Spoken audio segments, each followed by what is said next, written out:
আসসালামু আলাইকুম প্রিয় দর্শক, অন্য মঞ্চের আলাপচারিতায় আপনাদের সকলকে স্বাগত জানাচ্ছি। প্রিয় দর্শক, আপনারা শিরোনাম দেখেই বুঝতে পারছেন আমি কি বলবো। এই সাওয়া হাদিস, আর মুখের মধ্যে সাওয়া ছাড়া কিছু থাকে না। কথায় কথায় সাওয়া, এরকম এরকম হিরোইন কেমন হয় যে, মানে পাকিস্তানি পাকিস্তানি ট্যাবলেট খাইছে তো যার জন্য ওটা একটু আফিমের চেয়ে মারাত্মক, ইয়াবার চেয়ে মারাত্মক, সারাদিন এরকম সাওয়া সাওয়া করতেই থাকে। সবচেয়ে আশ্চর্যের বিষয়, তারা কবর দিছে বিদ্রোহ কবি, জাতীয় কবি কাজী নজরুল ইসলামের পাশে। মানে ওইটাকেও বিতর্কিত করলো। হাদির কবর তো বাংলাদেশে থাকবে না, প্রশ্নই আসে না।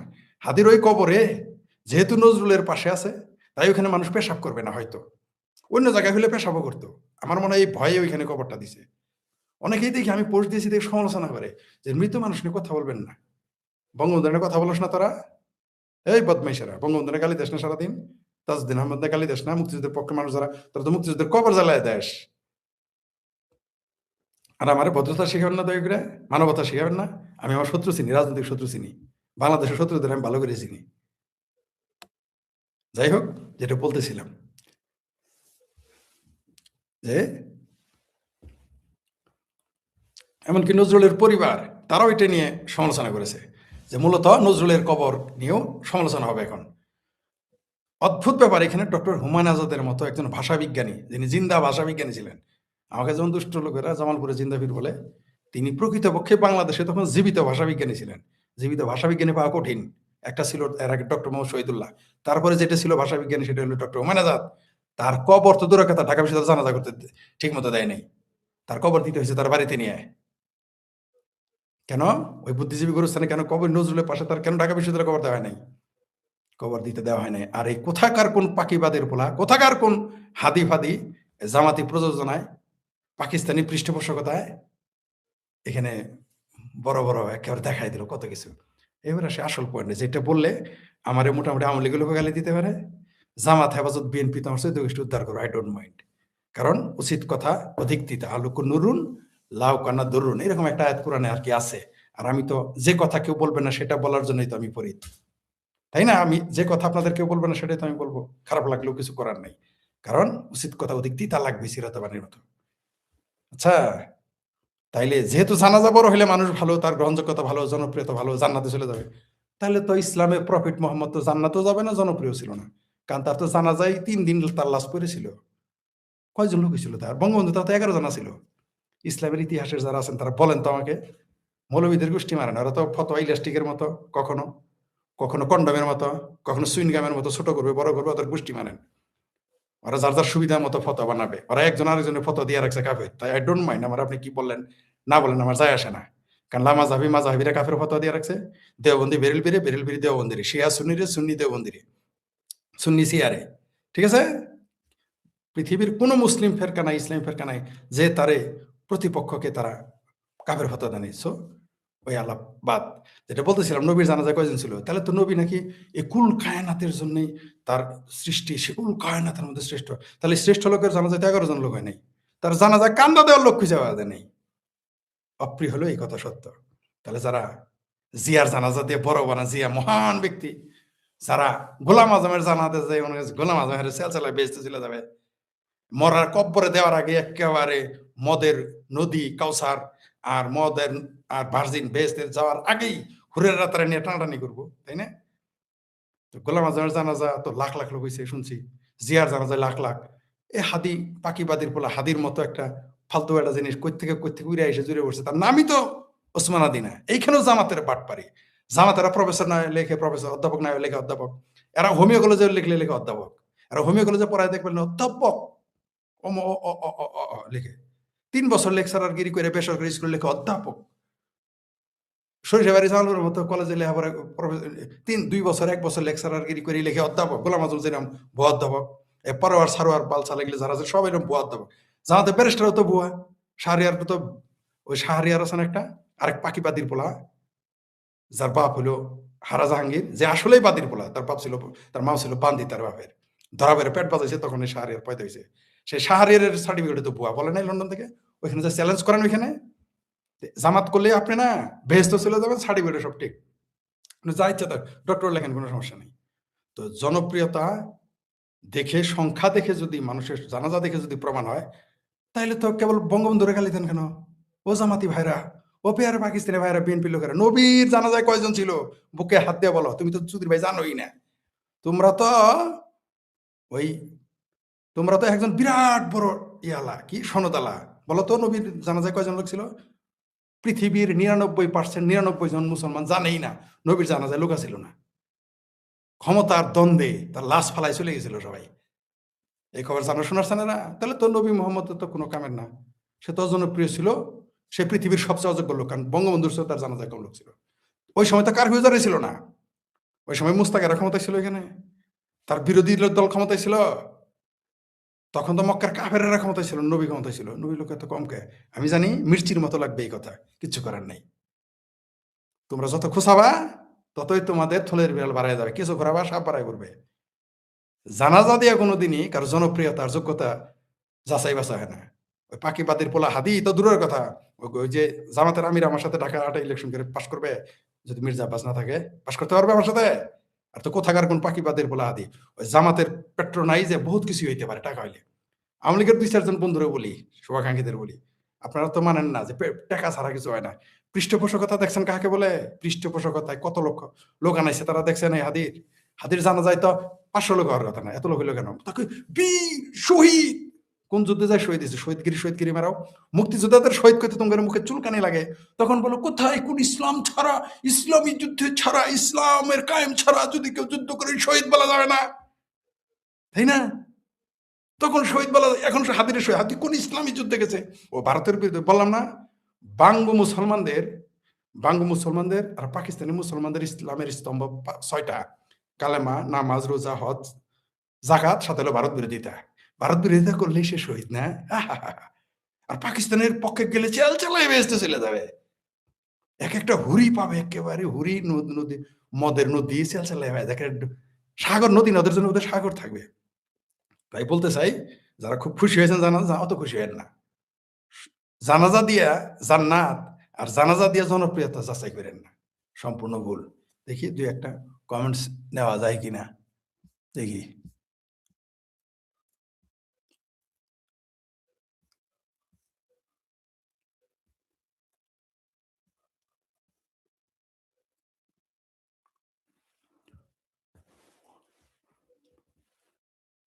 যিনি লেখছেন, কেন আওয়ামী লীগের সমাবেশগুলোতে কি আসছে কম লোক হতো না? হ্যাঁ, ঠিকই বলছেন। আওয়ামী লীগের সমাবেশে শাহবাগে দেখেন নাই কত লোক হয়েছে? কত লক্ষ, কত দিন ছিল?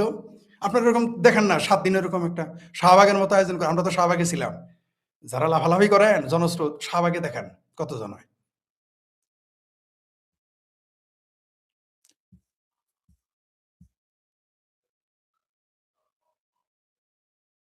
হ্যাঁ, মানে এখন শুধু এই পাকিবাদীর পোলা হাদিরে নবী রাসূল ঘোষণা করা বাদ রাখছে। এই বাঙ্গু মুসলমানেরা, বিএনপিরা, জামাতেরা, হেফাজতেরা, সিংহ মামেরা কাল মার্কস ঘোষণা না করলে হয়। আমার দেখে আমরা সমালোচনা করি, দেখে চিঙ্কু মামেরা আমাদের সমালোচনা করে। বুঝতে পারছেন? এই হলো অবস্থা। গত বছরের 5ই আগস্টের পর থেকে ভারত ও বাংলাদেশের সম্পর্ক একটা রোলার কোস্টার রাইডের মধ্য দিয়ে যাচ্ছে। সবশেষ ওসমান হাদির উপর হামলা এবং তার মৃত্যুকে ঘিরে বাংলাদেশে ভারত বিরোধী প্রচার দেখা যাচ্ছে।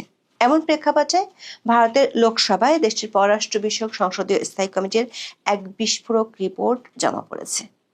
Future of India Bangladesh relationship নামের এই রিপোর্টটি কেবল একটি সরকারি কাগজ নয়, বরং এটি বর্তমানে দিল্লি ও ঢাকার মধ্যকার থমথমে সম্পর্কের একটি এক্সট্রা রিপোর্ট।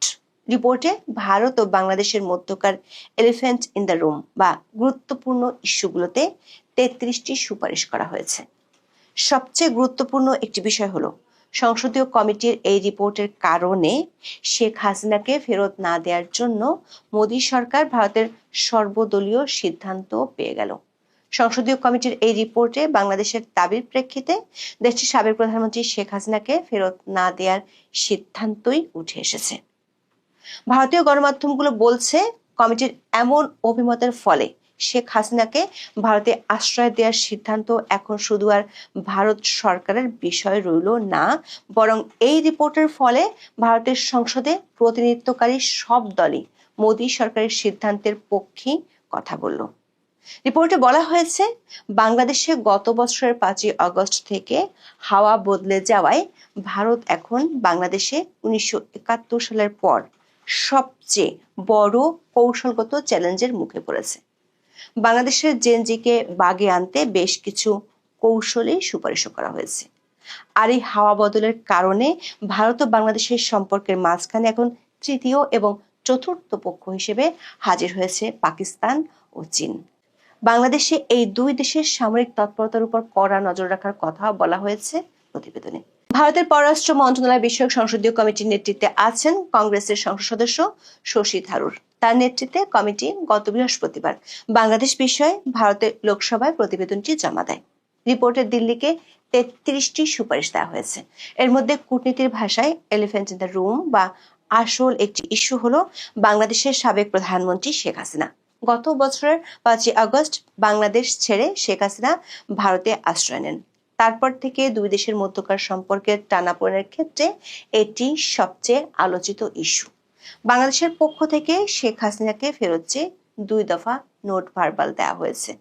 তবে বাংলাদেশের পররাষ্ট্র মন্ত্রণালয়ের ভাষ্য হলো, এখনো পর্যন্ত ভারতের পক্ষ থেকে তেমন কোনো সন্তোষজনক আনুষ্ঠানিক জবাব বাংলাদেশ পায়নি। এমন প্রেক্ষাপটে ভারতীয় সংসদীয় কমিটির রিপোর্টটি শেখ হাসিনা সম্পর্কে কি বলছে তা বেশ গুরুত্বপূর্ণ। এই প্রতিবেদনটি পড়লে মনে হবে ভারত তাকে ফেরত দেওয়ার চেয়ে বরং সভ্যতাগত মূল্যবোধ নিয়ে বেশি চিন্তিত। ভারতীয় গণমাধ্যমগুলো বলছে, শেখ হাসিনাকে ভারতে আশ্রয় দেওয়ার সিদ্ধান্তে ফের সিলমোহর দিল এই কমিটি। শেখ হাসিনাকে ভারতে আশ্রয় দেওয়ার সিদ্ধান্তে প্রথমে দেশটির সংসদ, তারপর পররাষ্ট্র মন্ত্রণালয়ের সংসদীয় কমিটি আগেই সায় দিয়েছিল। কিন্তু নতুন বাস্তবতায় বৃহস্পতিবার সংসদীয় কমিটি আবারও ভারত সরকারের সিদ্ধান্তকে সমর্থন করেছে। প্রতিবেদনে বলা হয়েছে, শেখ হাসিনাকে আশ্রয় দেওয়াটা ভারতের সভ্যতাগত আদর্শ এবং মানবিক ঐতিহ্যের অংশ। তার মানে হলো, মেহমানকে বিপদকালে দরজা দেখিয়ে বের করে দেয়া ভারতের সংস্কৃতিতে নেই। এমনকি শশী থারুর শেখ হাসিনার মৃত্যুদণ্ড হওয়ার বিষয়টিকে অত্যন্ত উদ্বেগজনক এবং অপ্রীতিকর বলে মন্তব্য করেছেন। দ্য ওয়ালের খবরে বলা হয়েছে, সংসদীয় কমিটির এই অভিমত শেখ হাসিনা এবং আওয়ামী লীগের জন্য বাড়তি স্বস্তির কারণ বলে মনে করছে ওয়াকিবহল মহল। গত মাসে শেখ হাসিনাকে বাংলাদেশের ট্রাইব্যুনাল মৃত্যুদণ্ড দেওয়ার পর বাংলাদেশের অন্তর্বর্তী সরকার সাবেক প্রধানমন্ত্রীকে ফেরত পাঠানোর জন্য বারে বারে তাগাদা দিচ্ছে। বাংলাদেশ সরকারের পাঠানো কূটনৈতিক চিঠির প্রাপ্তি স্বীকার করলেও ভারত এখনো পর্যন্ত এর জবাব দেয়নি। এর মধ্যে ভারতের পররাষ্ট্রমন্ত্রী এস জয়শঙ্কর দিল্লিতে এক অনুষ্ঠানে শেখ হাসিনাকে ফেরত দেওয়ার প্রসঙ্গে ভারত সরকার অবস্থান স্পষ্ট করেন। তিনি বলেন, বাংলাদেশের সাবেক প্রধানমন্ত্রী কবে দেশে ফিরবেন সেটা তার একক সিদ্ধান্ত। ভারত সরকার এই ব্যাপারে কোনো সিদ্ধান্ত নেবে না। বিদেশমন্ত্রীর এই বক্তব্যে স্পষ্ট হয়ে গিয়েছিল, শেখ হাসিনাকে ফেরাতে কোনোভাবেই রাজি নয় ভারত সরকার। তবে ভারতীয় গণমাধ্যমগুলো বলছে, দেশটির পররাষ্ট্র মন্ত্রণালয়ের সংসদীয় কমিটির সিদ্ধান্তের গুরুত্ব ও তাৎপর্য অনেক বেশি। কমিটির অভিমতের ফলে শেখ হাসিনাকে ভারতে আশ্রয় দেওয়ার সিদ্ধান্ত এখন শুধু আর ভারত সরকারের বিষয় রইল না। প্রথম সারির সব দল কার্যত আওয়ামী লীগ নেত্রীকে আশ্রয় দেওয়ার সিদ্ধান্তে ফের সিলমোহর দিল। গত বছরের 5ই আগস্ট সাবেক প্রধানমন্ত্রী শেখ হাসিনা ভারতে যাওয়ার পরদিন সর্বদলীয় বৈঠকে ভারত সরকারের তরফে বাংলাদেশের পরিস্থিতি এবং শেখ হাসিনার দেশ ত্যাগের কারণ ব্যাখ্যা করা হয়। সেই বৈঠকে সব দল বাংলাদেশের সাবেক প্রধানমন্ত্রীকে আশ্রয় দেওয়ার সরকারি সিদ্ধান্তে সিলমোহর দেয়। বিদেশ সচিব বিক্রম মিশ্রি অবশ্য কমিটিকে বলেছেন, শেখ হাসিনা ভারতের মাটি ব্যবহার করে কোনো রাজনৈতিক কর্মকাণ্ড করছেন না। যদিও শেখ হাসিনা মাঝে মাঝে তার পার্সোনাল ডিভাইস দিয়ে অডিও বার্তা ছাড়ছেন, দিল্লি বলছে সেটা তাদের অনুমোদিত নয়। মোদ্দা কথা হলো, বর্তমান প্রেক্ষাপটে তাকে ফেরত দেওয়ার কোনো ইঙ্গিত এই প্রতিবেদনে নেই।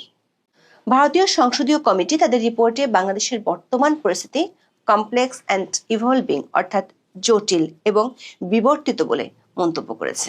বাংলাদেশের সংখ্যালঘুদের উপর আক্রমণের বিষয়ে ভারত সরকার উদ্বিগ্ন বলে জানানো হয়েছে। শশী থারুর প্রতিবেদনের শুরুতেই ভারত এক বিশাল বড় স্টেটমেন্ট দিয়েছে। তারা বলছে, ভারত এখন বাংলাদেশে 1971 সালের পর সবচেয়ে বড় কৌশলগত চ্যালেঞ্জের মুখে দাঁড়িয়ে আছে। মজার ব্যাপার হলো রিপোর্টে 1971 এবং 2025-এর মধ্যে একটা দারুণ তুলনা টানা হয়েছে। সংসদীয় কমিটি বলছে 1971 সালে চ্যালেঞ্জ ছিল অস্তিত্ব রক্ষার, একটা নতুন জাতির জন্মের মানবিক সংকট, কিন্তু 2025-এর সংকটটা আরো সূক্ষ্ম এবং সম্ভবত আরো গভীর। তারা একে বলছেন প্রজন্মগত বিচ্ছিন্নতা বা জেনারেশনাল ডিসকন্টিনিউটি। সোজা বাংলায় বাংলাদেশের নতুন প্রজন্ম বা জেনজির সাথে দিল্লির একটা বড় গ্যাপ তৈরি হয়েছে। রিপোর্টে একটি সতর্ক বার্তা দেওয়া হয়েছে যা বেশ কড়া। যদি ভারত এখনই তাদের নীতি পুনর্মূল্যায়ন না করে তবে তারা ঢাকাতে কোনো যুদ্ধ ছাড়াই স্রেফ অপ্রাসঙ্গিক হয়ে যাওয়ার ঝুঁকিতে পড়তে পারে। রিপোর্টে ডিজিটাল যুগের রাজনীতিকেও গুরুত্ব দেওয়া হয়েছে। আগে রাজনীতি হতো পোস্টার আর মিছিলে, এখন সেটা চলে গেছে মোবাইল স্ক্রিনে, যাকে বলা হচ্ছে মিমিফাইড পলিটিক্স। বাংলাদেশের তরুণ প্রজন্ম র‍্যাপ গান, গ্রাফিতি আর ভাইরাল মিমের মাধ্যমে তাদের ক্ষোভ প্রকাশ করছে। নাটক কম করো প্রিয় বা মব রিপাবলিকের মতো ভাইরাল হওয়া বিষয়গুলো ভারত লক্ষ্য করেছে। সেজন্য রিপোর্টের সুপারিশে বলা হয়েছে অবৈধ অনুপ্রবেশ ঠেকাতে এবং ভুল করে যাতে কোনো ভারতীয়কে বাংলাদেশে পুশিন করা না হয় সেজন্য একটি যৌথ মেকানিজম তৈরি করা দরকার। আর সংসদীয় প্রতিনিধি দল এবং মিডিয়া এক্সচেঞ্জ বা সাংস্কৃতিক বিনিময়ের মাধ্যমে সম্পর্ককে ফের চাঙ্গা করার কথা উল্লেখ আছে রিপোর্টে। ভারতীয় সংসদীয় কমিটির রিপোর্ট বলছে পাকিস্তান ও চীনের ভূত এখন ভারতের নতুন মাথা ব্যথার কারণ হয়ে দাঁড়িয়েছে।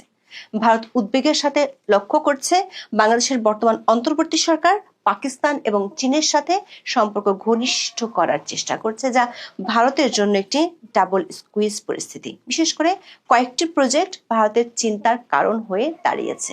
এগুলো হলো পেকুয়া সাবমেরিন ঘাঁটি, মোংলা বন্দর ও লালমনিরহাট বিমান ঘাঁটি। চীনের সহায়তায় এই প্রজেক্টগুলো ভারতের চিকেন স্নেক করিডোরের খুব কাছে হওয়াতে দিল্লি বেশ টেনশনে আছে। কয়েক দশকের শীতলতার পর ঢাকা ইসলামাবাদ সম্পর্কে নতুন মেরুকরণ এবং ছাত্র নেতাদের অনেকের ভারত বিরোধী বা সেভেন সিস্টার্স নিয়ে করা মন্তব্য দিল্লিকে চরম ক্ষুব্ধ করেছে। প্রতিবেদনের সুপারিশে বলা হয়েছে বাংলাদেশের মাটিতে যেন চীন ও পাকিস্তানের মতো বিদেশি শক্তি সামরিক পদচিহ্ন না থাকে তা কড়াভাবে মনিটর করতে হবে। পাশাপাশি ভুল তথ্য বা ভারত বিরোধী ন্যারেটিভ মোকাবেলার জন্য নতুন ব্যবস্থা নিতে হবে। দর্শক, ভারতের এই রিপোর্ট থেকে একটা বিষয় পরিষ্কার, তারা বাংলাদেশ ইস্যুতে নতুন কৌশলগত পথে হাঁটা শুরু করেছে। কারণ হাওয়া বদলেছে। একদিকে ভারত শেখ হাসিনাকে ফেরত না দেওয়ার সর্বসম্মত সিদ্ধান্ত নিয়েছে, আবার ঢাকার নতুন শক্তির সাথেও মানিয়ে নেওয়ার চেষ্টা করছে। সম্পর্কের এই ঘোলাটে পানিতে পাকিস্তান ও চীন তাদের বড় বড় জাল ফেলছে, যা দেখে দিল্লির টেনশন বাড়ছে। ভারতের একজন বিশ্লেষক বলছেন ভারত আর বাংলাদেশের সম্পর্কটা হলো সেই পুরনো ডাল ভাতের মতো। যতই বিরিয়ানি বা চাইনিজ খাওয়ার শখ হোক না কেন, পেট ভরাতে সেই ডাল ভাতই লাগে। তবে সমস্যা হলো ডালটা এখন একটু বেশি পাতলা হয়ে গেছে আর ভাতটা হয়ে গেছে শক্ত। এখন দেখার বিষয় শশী থারুরের এই 33টি দাওয়াই দিয়ে এই সম্পর্ক কতটা সুস্বাদু হয়। এখন এ পর্যন্ত আজকে একটি বিষয় নিয়ে কথা বলতে চাই, সেটা হলো একটা নতুন প্রজন্ম। এই নতুন প্রজন্মের সকল মানুষ নয়, একটা বিশেষ গোষ্ঠী, তারা ভারতের নাম শুনলে বা ভারতের কথা শুনলে তাদের মধ্যে গায়ে একটু জ্বালা ধরে। ধরতেই পারে, বাংলাদেশে জন্মগ্রহণ করছে, অন্য একটা দেশের নাম শুনলে তার যদি গা জ্বালা ধরে ধরুক, অসুবিধা নেই। কিন্তু অন্যদিকে পাকিস্তানের কথা শুনলে মনের ভেতরে পুলক অনুভব করে, মনের ভেতরে একটু আনন্দ অনুভব করে। পাকিস্তানের জাতীয় পতাকা উঠতে দেখলে তার ভেতরে সে নিজেও লাফিয়ে লাফিয়ে চলতে, ওট পাখির মতো চলতে তার ভালো লাগে। পাকিস্তান শব্দটি শুনলে তার ভেতরে এক ধরনের অনুকম্পন, ভূমিকম্প অনুভূত হয়। তার মনে হয় সে যেন তাকেই বহু যুগ থেকে চিনে, সে যেন তারই উত্তরসূরি, সে যেন তারই সন্তান। পাকিস্তানের খেলা দেখলে তার প্রাণে আন্দোলিত হয়। পাকিস্তানের পাকসার জমিন স্বাদ বাদ শুনলে তার প্রাণের ভিতরে আনন্দের জোয়ার বয়ে যায়। এই প্রজন্মটাকে আমরা দেখছি আজকে 53 বছর পর স্বাধীনতার। শুধু তাই নয়, আমাদের পূর্বপুরুষরাও এর একটা প্রজন্মকে দেখেছিল। 1971 সালে জাতি যখন গৌর অমানিসায়, জাতির উপরে যখন পাকিস্তানি সামরিক জান্তা একটি কঠিন যুদ্ধ চাপিয়ে দিয়েছে, যে যুদ্ধে লক্ষ লক্ষ বাঙালি জীবন দিয়েছে। এমন কোনো অঞ্চল নেই যে অঞ্চলের মানুষ হাত দিয়ে দিয়ে দেখাই দিতে পারবে না যে এই বাড়িতে, এই বাড়িতে, এই বাড়িতে 1971 সালের মহান মুক্তিযুদ্ধের সময়ে ঘাতকেরা হত্যাযজ্ঞ চালিয়েছে। এরকম মানে প্রত্যেকটা অঞ্চলেই আছে। আমার মায়ের মামা হারুন পদুয়া গ্রামের বাড়ি, আতলিতে তাকে পাকিস্তানি বাহিনী হত্যা করেছে। আমাদের পাশের গ্রাম রামের বাগ, সেই গ্রামে আলী মিয়া এবং মোহাম্মদ দুই ভাইকে পাকিস্তানি বাহিনী গুলি করে হত্যা করেছে। আমার ঠিক দক্ষিণ পাশের গ্রাম মাহিনী, সেই গ্রামের গনু দারোগাকে বয়স্ক মানুষ গুলি করে হত্যা করেছে। আমার ঠিক এক গ্রাম পর দক্ষিণ দিকে সুপুয়া, সেই গ্রামে মমতাজকে নির্বিচারে গুলি করে হত্যা করেছে। আমি পুরো বাংলাদেশের কথা বলছি না, শুধু আমি যে বাংলাদেশের ছোট্ট একটি গ্রামে বসবাস করেছি, সেই গ্রামের আশেপাশে দু একটা ঘটনার কথা বলছি। এই যে ঘটনাগুলো এরা কারা ঘটিয়েছে? পাকিস্তানিরা ঘটিয়েছে। যাদের কথা বললাম তারা কেউ সন্ত্রাসী ছিলেন না, দেশপ্রেমিক ছিলেন, দেশের মানুষ ছিলেন। এই পাকিস্তান বাহিনীকে মনোরঞ্জনের জন্য যেই প্রজন্ম আমাদের মা বোনদেরকে, এই বাঙালি নারীদেরকে দৌড়ে দৌড়ে নিয়ে গনিমতের মাল হিসেবে পাকিস্তানি বাহিনীর হাতে তুলে দিয়েছিল, তারাই হচ্ছে 1971 সালের পাকিস্তান প্রেমী সেই প্রজন্ম। আর সেই প্রজন্মের ধারাবাহিকতাই আজকের এই নতুন এক প্রজন্মে পাকিস্তানপন্থী, মৌলবাদী, আফগান মানসিকতার, জঙ্গি চিন্তা চেতনার 1400 বছরেরও আগে আইয়ামে জাহেলিয়াতের যুগে যে অন্ধকার যুগ ছিল, বিচারহীনতায় মানুষকে হত্যা করা হতো, সেই তাদের ধারাবাহিকতা। 1971 সালে যদি এই প্রজন্মের ছেলেরা বেঁচে থাকতো, যদি তাদের জন্ম হতো, বলুন তো আপনারা তারা কি হতো?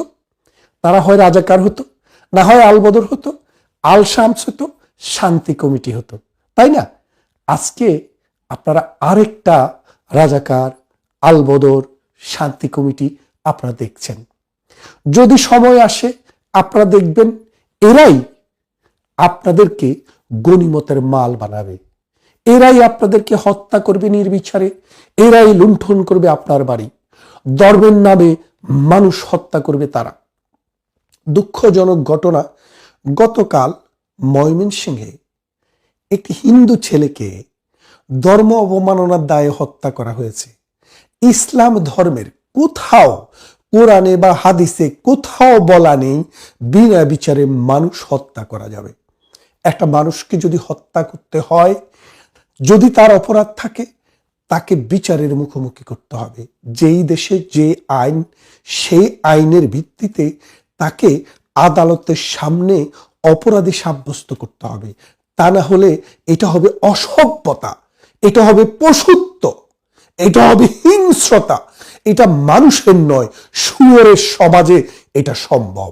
এই শুয়োররাই তাদের এই ছেলেটাকে হত্যা করেছে। আমি বলছি না 1971 সালে যদি জন্মাতো তারা মুক্তিযোদ্ধা ধরে ধরে হত্যা করত, তারা বাংলার নারীদেরকে, বাংলার কিশোরীদেরকে এই পাকিস্তানি হানাদারের কাছে গনিমতের মাল হিসাবে পৌঁছিয়ে দিত। সেই প্রজন্ম আমরা যারা স্বাধীনতা পরবর্তীকালের মানুষ, তারা দেখিনি, তাদের সৌভাগ্য হয়নি বা দুর্ভাগ্য হয়নি। এত বছর পর সে সৌভাগ্য বলেন আর দুর্ভাগ্য বলেন, আপনারা দেখছেন পাকিস্তান প্রেমী, পাকিস্তানের জন্য জীবন দিতে পারে, পাকিস্তান জিন্দাবাদ বলে যারা স্লোগান দিতে পারে, পাকিস্তানে যেভাবে মসজিদে হত্যা করা হয়, মসজিদে বোমা মারা হয়, পাকিস্তানে যেভাবে প্রতিদিন শত শত মানুষ মারা গেলে এটা পাকিস্তান হয় না, ঠিক তেমনি একটি দেশ তারা এখন বাংলাদেশটিকে নিয়ে যেতে চায়। আপনারা বুঝতে পারছেন যে স্বাধীনতার 54 বছরে যে পাকিস্তান থেকে আমরা ফিরে এসেছি, সেই পাকিস্তানের চাইতে আমাদের মুদ্রার মান 3 গুণ উন্নত। পাকিস্তানের কিছু কিছু শহর দেখতে খুবই সুন্দর, খুবই ভালো, কিন্তু এভারেজ মানুষের জীবনের মান বাংলাদেশের মানুষের জীবনের অর্ধেক জায়গায়ও নেই। খুনাখুনি, হত্যা, ধর্ষণ, রাহাজানি, অবিচার, অত্যাচার এবং আর্মিদের জুলুম এই পাকিস্তান রাষ্ট্রের চরিত্র। সেই চরিত্রের একটি দেশ বানানোর জন্য আজকে নতুন একটি প্রজন্ম মানুষ হত্যা করছে, ধ্বংস করছে মানুষের বাড়িঘর, হত্যা করছে স্কুল কলেজ বিশ্ববিদ্যালয়গামী ছাত্রদেরকে, হত্যা করছে নির্বিচারে সংখ্যালঘু মানুষকে। আমরা এর তীব্র নিন্দা জানাই। আপনারা জানেন 1971 সালে যেভাবে আমাদের বুদ্ধিজীবীদেরকে মুখ বেঁধে চোখ বেঁধে রায়ের বাজার বধ্যভূমিতে নিয়ে হত্যা করা হয়েছিল, আজকে যদি সুযোগ পায় এই প্রজন্মের পাকিস্তান প্রেমী এই সব কুলাঙ্গারেরা বাংলাদেশের কবি, লেখক, বুদ্ধিজীবী, শিল্পী, সাহিত্যিক, নাট্যকার, সিনেমাকার, চলচ্চিত্রকার, গায়িকা, নায়িকা এবং গল্পকারদেরকে ধরে ধরে এই বধ্যভূমিতে হত্যা করার একটি পরিকল্পনা চলছে। আপনারা জানেন উদিসিকে টার্গেট করা হয়েছে কেন, প্রথম আলোকে টার্গেট করা হয়েছে কেন, এবং কেন টার্গেট করা হয়েছে ডেইলি স্টারকে। তারা গত 15 বছরে শেখ হাসিনা সরকারের সাথে লড়াই করেছে, কি শেখ হাসিনার যেই কোনো বিষয়ের সমালোচনা করেছে, যার কারণে প্রথম আলো কিন্তু সরকারি কোনো এই বিজ্ঞপ্তি প্রকাশ করা হতো না। যার কারণে প্রথম আলো সবসময় আওয়ামী লীগ বিরোধী ছিল এবং বিরাজনীতিকরণের পক্ষের একটা কারিগরও ছিল। সেই প্রথম আলোতে হামলা করার কারণটা সেটা নয়। প্রথম আলোতে হামলা করার মূল কারণ হচ্ছে তারা জানে তারা আওয়ামী লীগ না, কিন্তু তারা জানে প্রগতিশীল মানসিকতার মানুষ, পাকিস্তান বিদ্বেষী মানুষ এই প্রথম আলোতে লেখে। প্রগতিশীল মানুষ, ধর্মের নামে যে যারা সাম্প্রদায়িকতা করে সেই সাম্প্রদায়িকতা বিরোধী মানুষ, এবং অসাম্প্রদায়িক চেতনায় যারা বিশ্বাস করে সেই চেতনার কবি, সাহিত্যিক, লেখক এবং বুদ্ধিজীবীরা এই পত্রিকাগুলোর সাথে জড়িত রয়েছে। ধর্মের নামে যে উন্মাদনা, এই উন্মাদনার বিরুদ্ধে প্রথম আলো কথা বলে, নারীর অধিকারের সপক্ষে কথা বলে, সংখ্যালঘুর অধিকারের সপক্ষে কথা বলে এবং বিশ্বের নির্যাতিত নিপীড়িত মানুষের সপক্ষে কথা বলে। তাই প্রথম আলো এবং ডেইলি স্টার তাদের লক্ষ্যবস্তু। আমি আওয়ামী লীগের পক্ষে ছিল না প্রথম আলো, এই জন্য কিন্তু আমি প্রথম আলোকে ঘৃণা করি না। কেন করি না?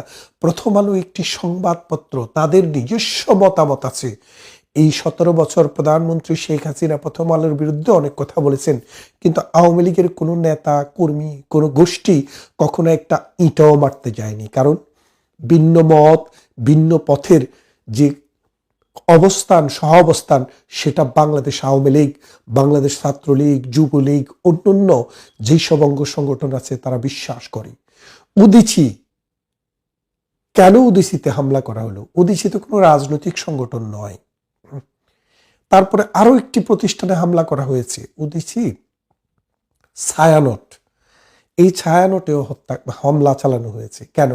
আপনারা বুঝতে পারছেন, সেই মৌলবাদী চক্র, সেই ধর্মান্ধ চক্র, সেই সাম্প্রদায়িক চক্র, সেই পাকিস্তানের প্রেতাত্মারা যেই সব প্রজন্ম আমাদের নারীদেরকে পাকিস্তানদের হাতে তুলে দিয়েছিল, যারা রেকি করে করে বুদ্ধিজীবীকে হত্যা করেছিল, তাদের হাতে আজ বাংলাদেশ।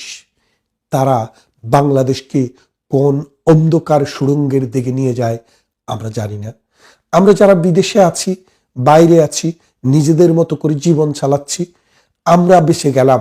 কিন্তু আপনারা যারা, আমাদের বংশধররা যারা, বাংলাদেশের লক্ষ কোটি মানুষ যারা এই অসাম্প্রদায়িক চেতনায় বিশ্বাস করে, সাম্প্রদায়িকতায় বিশ্বাস করে না, পাকিস্তানিজমে বিশ্বাস করে না, মৌলবাদে বিশ্বাস করে না, মানুষের ন্যায় বিচারের শাসনে বিশ্বাস করে, ওই ঐশ্বরিক শাসনে বিশ্বাস করে না, তাদের জীবন বড় অসহায় এবং এই হিন্দু ছেলেটির মতো আরো কত মানুষের জীবন যাবে আমরা জানি না।